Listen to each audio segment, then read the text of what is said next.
Dry air at home can cause itchy eyes, sore throats, even furniture damage. The solution?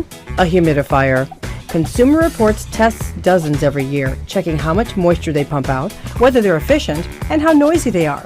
We check safety features including bacterial buildup and emissions. And remember, you can't judge a humidifier by its price. Here's what you need to know to find the best humidifier for your home.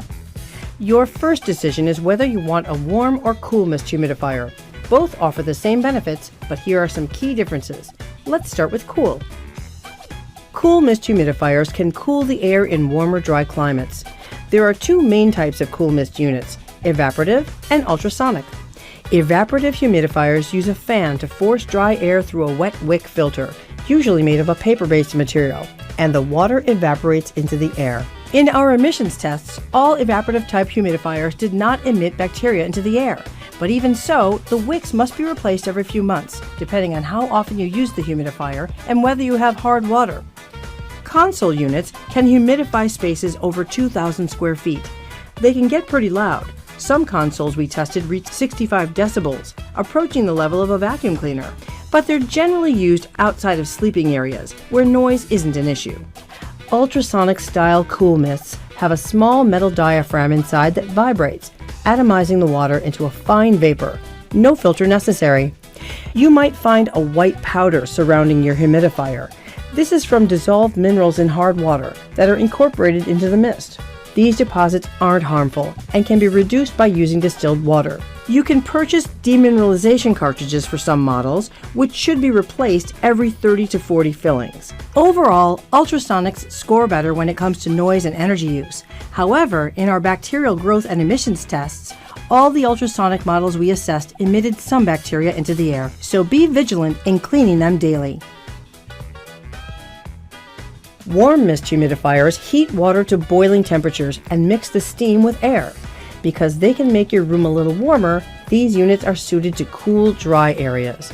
Warm mist humidifiers don't have any filters to replace, but some units come with an absorption pad that collects mineral deposits, and those need to be changed. They're a few dollars each.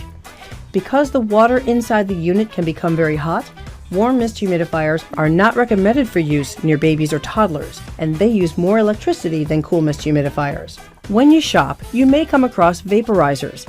Essentially, vaporizers do the same thing as warm mist humidifiers, but they also heat and evaporate medicine. One vaporizer in our test did not emit bacteria into the air.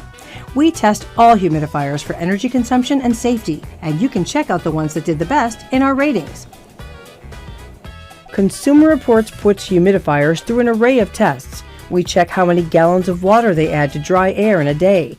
We measure the noise levels in decibels on the unit's highest setting. Generally, humidifiers are pretty quiet. Most of the ones we tested were under 45 decibels, which is about the level of a human whisper.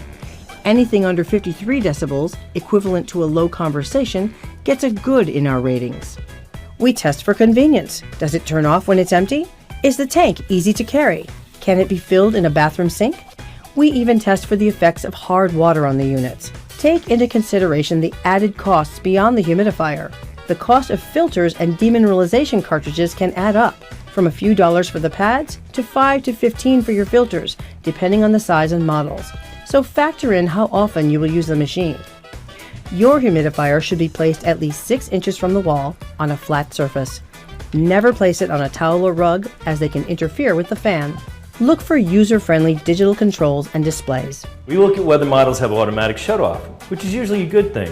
But with evaporative models, you want them to keep running so that the filter dries out, so it reduces the chance of bacteria or mildew growth.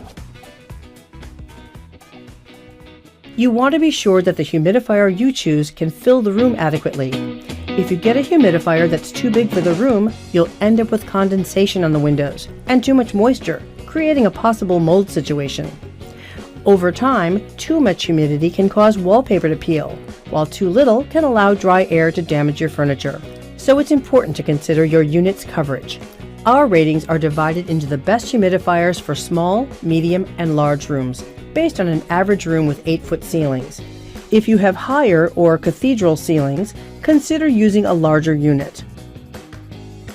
Keeping a humidifier clean is essential. To keep bacteria at bay, you should drain, rinse, and dry the base trays and tanks daily, and disinfect the tank weekly, following maintenance instructions. Some makers claim that their models have antimicrobial properties.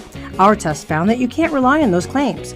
We learned that humidifiers with antimicrobial claims weren't necessarily better at preventing bacterial growth or emitted bacteria. If you have asthma, allergies, or children at home, you should buy an evaporative wick model. They perform best in our bacterial emissions tests. With so much maintenance required, take a close look at the model you're considering. Are there hard-to-reach nooks and crannies that will make cleaning difficult? Can you easily clean the water bin? You can buy a commercial cleaner, but here is a safe and effective way to clean the base and tank. I'm going to pour about 1 cup of household white vinegar into the base. You're going to take a small brush and cleaning all the accessible areas, you're going to scrub the slime and mineral buildup. Then you want to take about 1 tablespoon of bleach, add it to a tank full of water.